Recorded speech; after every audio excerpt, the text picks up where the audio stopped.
Sir Maxwell is having a bark-a-thon. I apologize in advance. Every company has some amount of cash on hand. It may not be a large amount, but even if there's only enough to pay for coffee, it still needs to be kept safe. An effective system of control for cash should follow these basic guidelines. The person who handles the cash should be the same person who records the cash.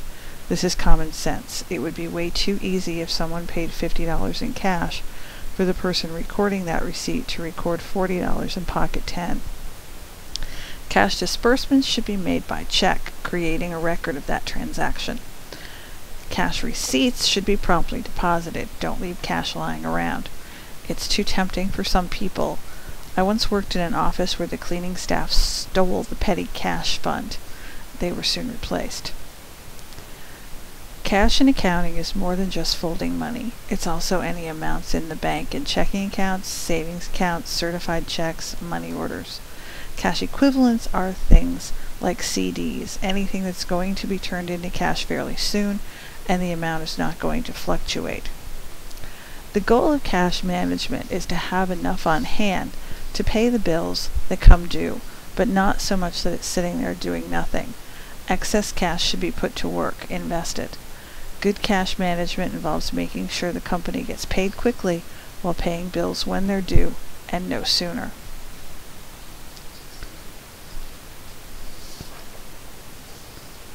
This slide illustrates what should happen when cash comes into a store. Not every store will do this. My sister owned a bookstore that was far too small to go through all of these steps, but most larger stores have a system that is similar to this. The sale is rung up and the money goes in the cash register. When the clerk's shift is over, the cash drawer with any paperwork goes to the cashier department. Reports are prepared. The supervisor checks everything, and then the money gets deposited. All of these steps are in place to make sure that nothing is lost between the sale and the deposit of the cash. No one is perfect. Mistakes are sometimes made. If it's determined that it was an honest mistake, most companies will record the error in an account called cash over and short. This creates a record of the errors as well, so if someone is frequently short in their cash drawer, there will be evidence of the possible theft. The overage would be recorded with a credit, and any shortage is recovered with a debit. Any cash that comes in the mail should be immediately deposited.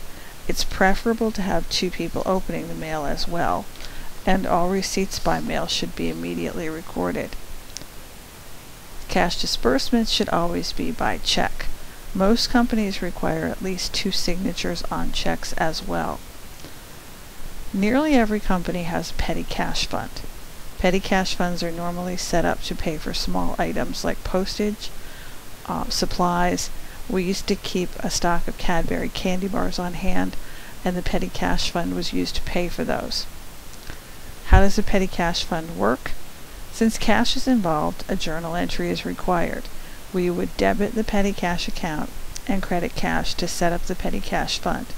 The cash is then given to the person in charge of the fund.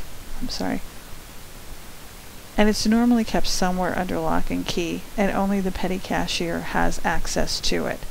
Payments are made from the fund. The cash is replaced by a receipt. Normally, at the end of the month, the cashier would take those receipts and make up a report like this one.